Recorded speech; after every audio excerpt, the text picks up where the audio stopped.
All right, take it away, Rex. This is full public participation on this, audience participation. I pledge of allegiance to the flag of the United States of America and to the republic for which it stands, one nation, under God. Is anybody else going to help me out here? Indivisible. It's all Divisible. you. With liberty and justice for all. And if I would have Thanks, known, I Rex. would have had the fireworks ready, but I've got them in the drawer. Thank you very much. We don't want to talk over you because then we won't hear your voice. There you go. You did a great job. Any guests or new members with us this afternoon? Anybody want to say hi as a guest? You don't have to. Sure. Hi as a guest, but also very sincerely, thank you all for inviting me to come and spend some time with you this afternoon. It's a delight to be back in Humboldt County and to be with the chamber. Great. We're happy to have you. We're excited to hear about the upcoming season. Anybody else? Any other guests with us this afternoon? Okay, Renee. Chamber Okay. announcements. They're pretty much all Halloween themed. So trunk or treat is this Friday from 3 to 5 in downtown Fortuna. Come out for that. Hopefully the weather will be cooperating with all of these events this weekend. This Saturday from 4 to 6, we're going to have our Capitol Christmas tree event at the Fortuna River Lodge from 4 to 6 p.m. Did I say that already? I think I said that already. So that's Saturday the 30th. Everyone is invited to attend. All the activities are free. We're going to have a food drive for Santa's Sleigh sponsored by Cornerstone Realty. So go through your cabinets and bring in some non-perishable food items. We're also going to be handing out some take-home ornament making kits courtesy of Alan Baird and the Fortuna Post Office. I just got confirmation this morning that the Fortuna Kiwanis Club, thank you, Ray, will be there serving up some hot apple cider at their table. We're hoping to get a Mr. and Mrs. Claus at the event. Just saying. So, I thought that was already committed. it was as of the mixer, but I'm not sure if Mr. Claus has been told. That'd be you, Yeah. Rex. We're all looking at you, Rex. I kind of heard about this morning, so later on, we'll talk this afternoon. I'll look over my schedule. Okay, sounds good. If I'm And also, available, I'd love to hoody ho with you guys. yeah, I think we're the only one that's having a Christmas theme. Everybody else is embracing the Halloween theme with the Christmas tree, but we're doing Christmas in October in Fortuna because that's how we roll. Well, and also- Renee, worst case Yeah. scenario, I know just like myself that Jeremy and I have been working towards this so we could fill that role. So You're terrible. You're terrible. Terrible. And what else? Oh, and we're trying to get a food truck down there and some other things. So stay tuned for that. And then this Halloween on Sunday, Roanoke Park is doing their first ever spookathon. Lots of carnival games, spooky tunnel, fun stuff. If you stop by the park's office this week during business hours and pick up a pumpkin, you can be entered into their pumpkin carving contest. They'll be judged on Halloween, so you've got all week to carve your pumpkin.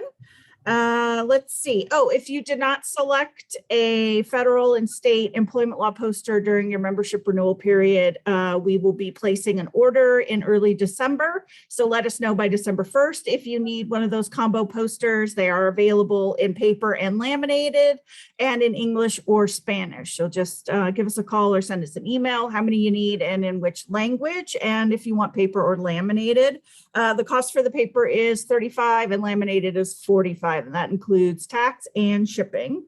And then finally, next week, our special guest will be business consultant Emily Hobelman. She's going to walk us through the cannabis, how cannabis is monitored from seed to sale through their track and trace program. So a lot of information, but she's going to put it into broad strokes so that we don't become overwhelmed with too much information. And I believe that is all I have for now. So Bailey, back to you. Thanks. Any other announcements from any of our guests this afternoon? Anything exciting going on? So Michelle brought up the redistricting meeting. I put that in the chat for those who are interested in seeing that meeting on Wednesday. Anybody? Nothing? It's quiet. Okay, well. Can I ask Becky to chime in on the benefit ball? Maybe. I will. Sorry, I was chewing. Our 40th benefit ball for River Memorial is happening on November 6th. It's a virtual, unfortunately, but we still are celebrating 40 years of supporting our hospital. And oh, thank you. You are so good, Jeremy. I think I'll pay you extra for that. Thank you. We are raising money to build a new ICU, which is pretty important for our hospital. So we have some wonderful sponsors, and we are trying to raise over $3.8 million, not at just Benefit Ball, but throughout our community. And so this is such a needed thing. The ICU there has outlived its wonderfulness. So we're going to build a new one. But anyway, I will send the information. I know it was in the news brief today. Thank you, Renee. And you can click on Saturday on the 6th. It starts at 6 o'clock, and we have a few interesting surprises in store. So you might want to check it out. So thank you for reminding me, Jeremy. That's been crazy time thinking about it, but thank you. Anybody else? Ray, do you want to talk about your pumpkin patch at Ray's? Or the Kiwanis pumpkin patch, I should say. Kiwanis has a pumpkin patch over at Ray's. We're there 5 days, actually 6 days a week. During the weekdays, we're there from 12 noon till 4 o'clock. And on Saturday, we're there from 10 to 4. All the money raised from the event goes directly to Big Brothers Big Sisters. Okay? It's a good project. Great, thank you. Anybody else before we hand it over to our guest? No? Bob, it looked like you had something to say. Camera came back on. We were ready for a big announcement. I was just smiling. It's such a nice group. It's great to see you. Okay, well, we'll hand it over to Billy Higgins with the Ferndale Repertory Theatre. Great. Thank you so much, Bailey. So hi, everyone. My name's Billy. I am, I guess, the new face of Ferndale Repertory Theatre. I took over in August in terms of being here full time from Lyra Satloff as artistic producing director. And, you know, at the moment, we are gearing up to make a deliberate, sensible walk back into live performance. You know, there's been some questions about what that might look like and how it's going to manifest. So I'll give you the quick rundown of where things stand at the moment. And then I'm, of course, happy to, you know, if folks have questions, we can talk about those a little, etc. But mostly I'm excited to be here and to get this underway. So the long and short is we're going to start with a Christmas Carol this season, but we're going to do a radio play. It's going to be a 2-night live engagement, meaning that the goal is, as a fundraiser for the theater, we'll sell tickets to the live Foley artist, you know, produced recording of the radio play. And then we'll be airing it later on KHUM and 94.1 The Lounge during the holiday season. So we'll get both, you know, sort of a first take at coming back into the space live with tickets and concessions and all of that. And then we'll move forward with airing that so that folks who weren't able to make those 2 nights for any of the reasons that might come up in the busy holiday season will still have access to it. Following that, if things continue to trend in the way they are in terms of public health and whatnot, the goal is to be back in process with the next show in our season, which is Noises Off, which would open at the end of July or January, the other J month.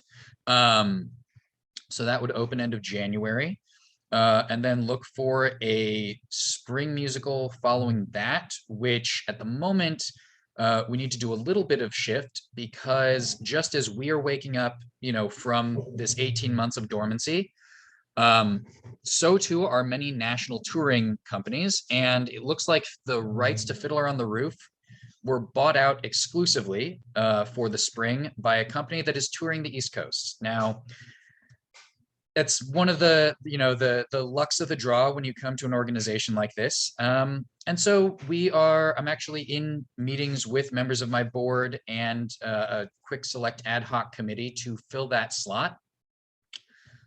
And the decision was also made for our much beloved and anticipated production of Rocky, which was slated to open this fall. We'd actually be in the run right now, closing this coming weekend. That we needed to put a hold on just due to the spike with Delta. And so that will close out our season now with sort of a probably spring pastel seasonal Rocky Horror show. And our cast is already set for that. I basically, when that tough decision had to come down, the creative team, the cast, I took aside both and said, look, you all have right of first refusal on this. This is the show that we intend to close the season with. Norman, that's the dog. So that's the long and short of it in terms of what we're doing. And yeah, otherwise we're looking at what next year's programming might involve and all of that already, because a theater is an ever evolving place. Hey, Billy, are you through the chair? Are you, and just, maybe I missed it. Are we talking Rocky Horror or Rocky Balboa? Rocky Horror for the spring. God, I would love to have a Rocky Balboa show, but anyway, that's just me. If there's a Rocky Balboa musical somewhere, I will look into it. I just don't know that one's been written. Time for an original. There we go. Adrian.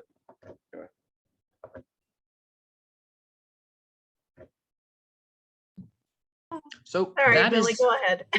oh no, that's totally all right. Yeah, so that is the long and short of it. In the shorter term, we have our volunteer days are going to start coming back online here. I have a small, intrepid, hand-picked group of folks who have been helping me since August to, bit by bit, get things around the building and whatnot ready to go.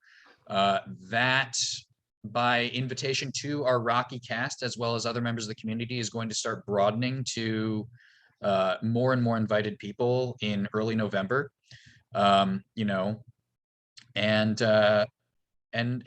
yeah, long story short, I encourage you all to look for opportunities to come down and find a way to get involved if you so feel and so wish, because one of the things that we would like to do is make this an accessible theater, right? I figure that my stewardship of it is something that is going to make theater available to people in whatever way that is, right?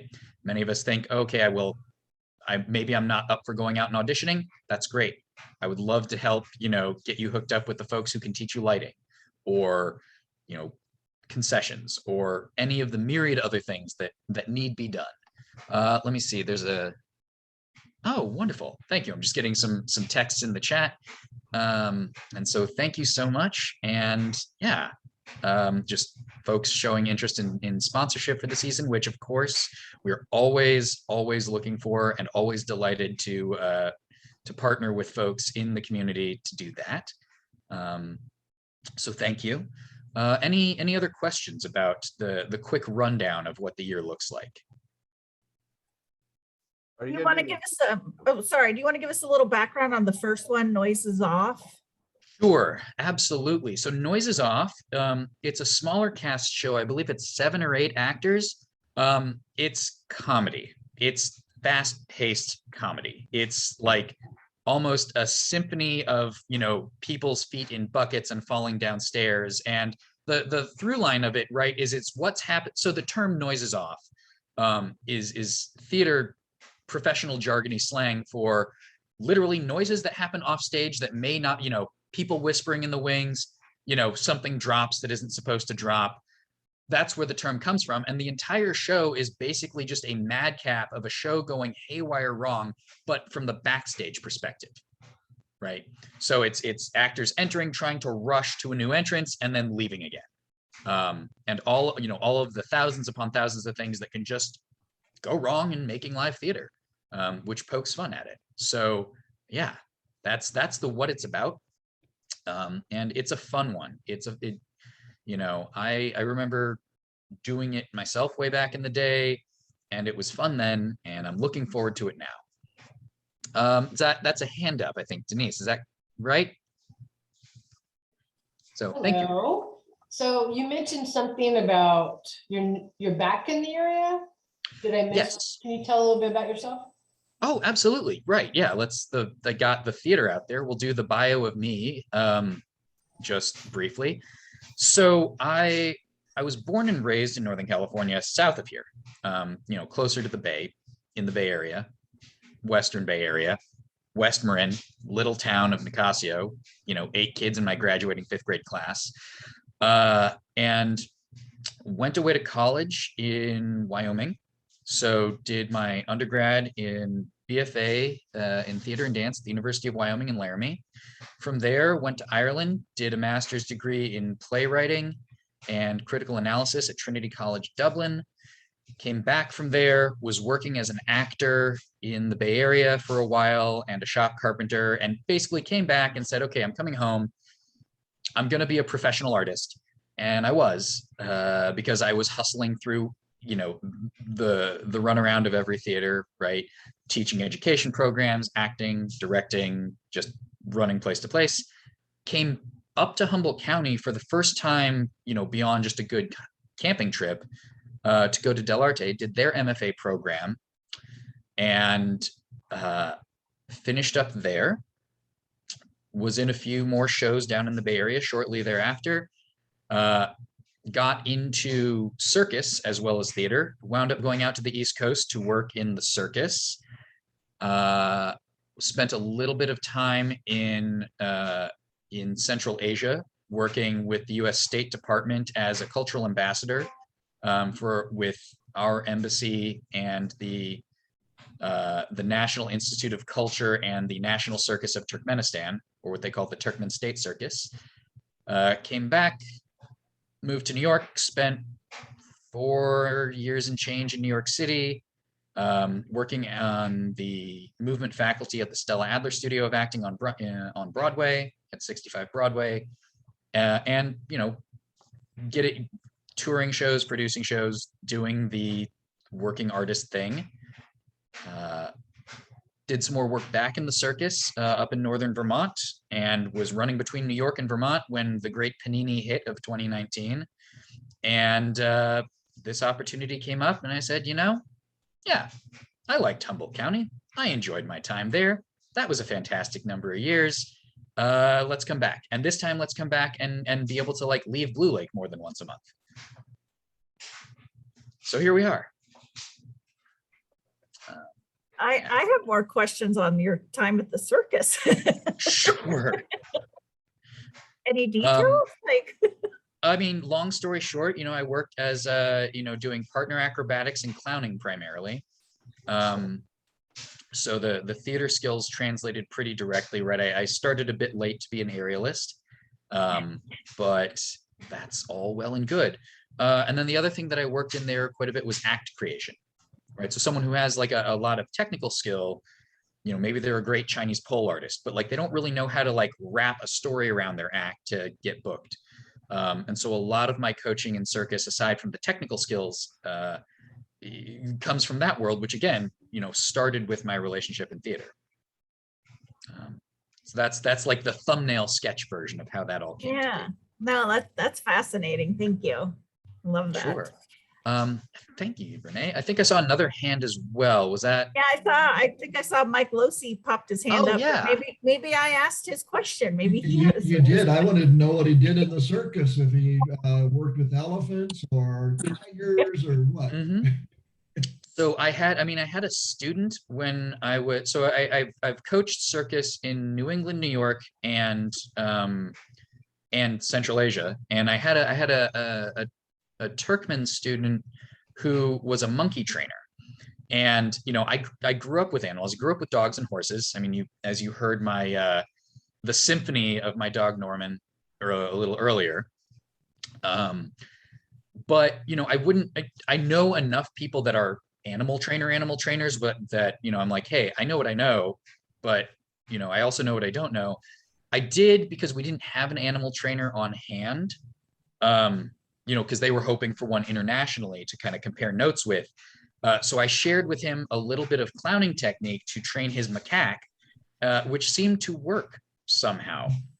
It was just, how to, and a lot of it for me was a lot of guesswork in that specific instance, because I've never trained a macaque before. And really what I was doing was teaching, this 18, 19-year-old kid to just kind of be a little more at ease around his monkey.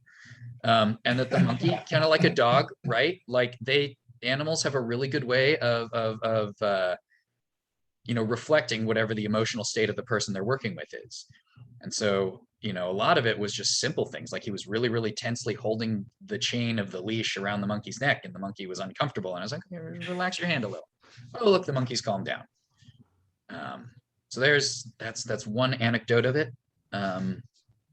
But no, primarily working with humans, other humans in circus acts, and then occasionally with and around animals. That's what It's Renee does. interesting. I would not have made the connection between being an actor and acting and theater with circus acts and all of clowning and all of that, but it certainly makes sense. They're telling a story as well. Mm-hmm. Mm-hmm. I think of them sometimes as, one is, it's really like looking at a novel versus a poem, right? One's a bit more long form, the other is a bit more short form, right? A typical clown entree, you have 7 minutes, right? As opposed to a 2-act play. Right. Interesting. Yeah. Any other questions for me or for the theater or in general? I had a joke in there about Rex and monkeys, but I'll let it go. No, I want to hear it. I want to hear that. I was just thinking it might be a future career if when he retires from the supervisors. One-man roadshow. I like the clowning career I have now. Hey, Billy, I was just wondering, when you bring back Rocky Horror rather than Balboa, sure. Are you guys going to do I don't know what you call it, bring the people from the common non-actors to be what they did last time? I know I got to go.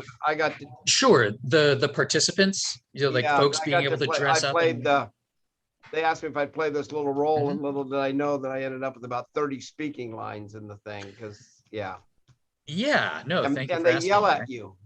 The whole audience in that show. It's a very, it's a very participatory piece. I think, if folks are game for the role of the narrator, I think we're going to be looking forward to anyone who's a willing victim, so to speak, to come on up, and we will of course we already have someone cast in that role who can be there, for the nights that we have invited guest performers, to be, in the wings, to offer you anything from moral support to whatever else you may need. But yeah, I think the goal is going to be to have that slot opened. That was a lot of fun. Good. I'm glad you had fun, Rex. So. Okay. Any final questions for Billy? Billy, did you have a volunteer cleanup yesterday? Was it this weekend or is it coming up? So we had one. We typically are looking at Saturdays, with a few exceptions. We had one this last Saturday. We were going to make it a bit of a larger thing, but of course the power got knocked out, and myself and our technical director made a bit of an executive decision that day to maybe scale it down, just because we didn't know at the time that decision came down, when the power was going to get back on. Then it came back on, and we were like, oh, we still had a pretty decent showing, just folks who showed up anyway. But I think November 6th is going to be our, come one, come all, here's how we're going to proceed. I've already been speaking to a local business or two here in Ferndale who have said, hey, we're happy to provide some pastries and coffee and things to help, lure the willing in. So yeah, I think that's what we'll be shooting for, Becky. Great. Well, it's a great opportunity. Plus, know a little bit about the theater, but we're anxious for it to get open. Yes. I've been discussing a little bit, here and there with members of my board, hi Erica, hi Aaron, how we're looking at this a little bit like, again, a fire drill was called, and we're just going to take an orderly line back into operating a bit more normally. There've been some places that have kind of rushed back into just saying, we're here, we're doing it, come what may. One of the things I think we all feel pretty considerate about is, this is a theater by and for this community, and making sure that we're taking care of people in how we return is important. So yes, we are all very anxious and anticipating it, and looking forward to it. So there we are. Great. Okay. I don't know if Erica or Aaron wanted to jump in. I don't want to put you on the spot, so you can say no. Well, I will just say it's our 50th anniversary season, yes. and we had lots of things planned that had to be waylaid and put by the wayside, but it looks like I think Billy can talk more about it, but that we're planning something for the spring. So I'll let Billy talk about that. Sure. Thank you, Aaron. Yeah, we are looking, if things proceed as they look to be, right? If things are looking brighter, we're looking at RepFest again for the spring. We're looking at a few other, what else am I thinking of? We have a roadshow crew that's been put together to do a little bit of guerrilla theater, right? Showing up anywhere, singing with or at you, and then vanishing into the ether. And they're folks that as things start to open up more, and as like Kiwanis or Lions Club or whatnot start to have live engagements, we would love to discuss the opportunities for them to come and sing for you. What else? Let's see. Is there something I'm missing looking at my notes? I think got a spring season lined up. We've got our annual RepFest coming. We're looking at some other artistic projects in and around the space, some of which I won't say too much about yet, just because I want to get some things hammered out, but other artistic opportunities, with the building, with programming, we're really looking at finding ways for that to really become, really what the Heart Theater is, right? Which is it's an art center. It's a theater, but at one time in its life, it was a movie theater. And at other points in its life, right? Just opportunities with what's put up.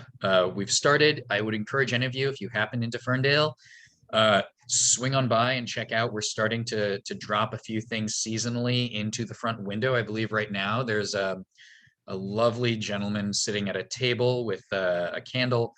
The details of which you would have to come and see, just little things to remind us that we are still here. We are making our way back. Awesome. Denise put a question in the chat. What year were you at Del Arte? Oh, thanks for asking, Denise. So I graduated there in 2014. So I showed up, 2011. So around then, early part of the last decade.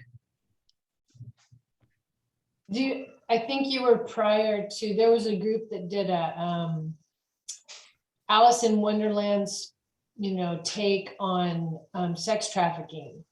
Oh, yes, they were so that was the class right for the third year traveling, the holiday show, yes? Or no, for the community-based arts project. Yes, that was the class after me. Okay, that's what it seemed like. Yeah. Yeah, those were the students right after me. That was my most experience that I've had with Del Arte performers. Unfortunately, I haven't participated too much of their shows, and It was phenomenal. So you are highly talented, obviously, not just from that, but from all of your education and experience. And I hope you stay around a while. And I'm sorry that COVID smack dabbed you, you know, with what it gave. You know, it could be worse. It's given me an opportunity in starting the roll out to really, you know, really delve into meeting members of the community, really getting a chance to get to know folks. You know, and that is something with each and every one of you that I look forward to the opportunity to do as well.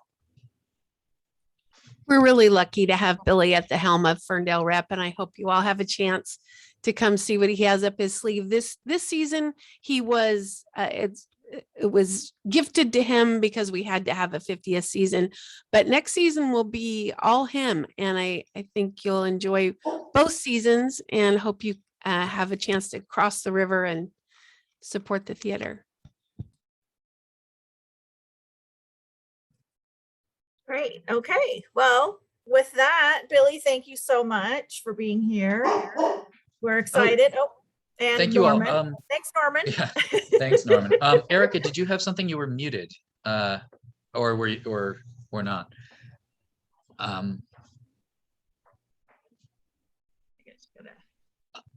Here. Oh, there we go. I just wanted to reiterate what you said about the entertaining and also keeping the community safe at the same time, and letting everybody know that we are requiring vaccinations to enter the theater.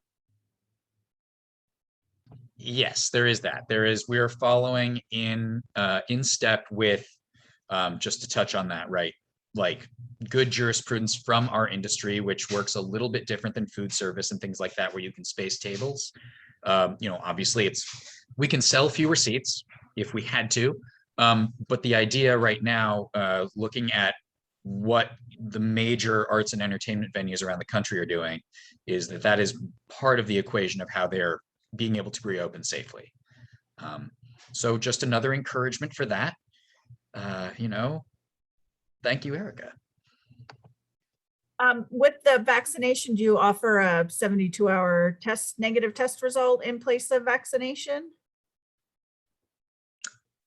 We're not at this time, only because of the recent spike, which caused a show shutdown, you know, and you know, and again, we're taking a lot of our decisions in that from, you know, what is coming down from the state and the county, and just going, okay, well, here's what's being recommended, and here's what people are asking of us, and so to be compliant, we're moving forward in that way. Gotcha. Okay. All right. Well, thank you again. Thanks everybody for being here.